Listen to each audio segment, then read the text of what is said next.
এই দেশকে তারা একটা লুটপাটের রাজত্ব বানিয়েছে। আমাদের চেয়ারম্যান সাহেব প্রায় বলেন যে এটা একটা মাফিয়ার দেশে পরিণত হয়েছে। মাফিয়া কাকে বলে? মাফিয়া হচ্ছে সেই কতগুলো মানুষের শক্তি যারা অস্ত্র দিয়ে জোর করে ক্ষমতা দখল করে তাদের লুটপাটের রাজত্বকে কায়েম করে। আজকে এই সরকার, যার জনগণ দ্বারা নির্বাচিত নয়, তারা আজকে এই লুটপাটের মধ্যে দিয়ে এই একটা মাফিয়া রাষ্ট্র কায়েম করেছে। চোরের ডাকাতের বিচার হবে এই দেশে। তারা বিচার বিভাগকে পর্যন্ত ধ্বংস করেছে। বিচার বিভাগের যে স্বাধীনতা তা কেড়ে নিয়েছে।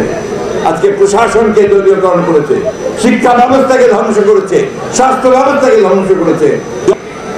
এই দেশে আওয়ামী লীগের নেতৃত্বে আর কোন নির্বাচন হতে দেওয়া হবে না। তাদেরকে অবিলম্বে পদত্যাগ করতে হবে এবং নিরপেক্ষ সরকারের কাছে ক্ষমতা হস্তান্তর করতে হবে। তারপরে সেই সরকার যে নির্বাচন কমিশন গঠন করবে, সেই নির্বাচন কমিশনের অধীনে এখানে একটা পরিচালনায়, এখানে একটা সকলের অংশগ্রহণের মধ্যে দিয়ে একটা নির্বাচন হবে।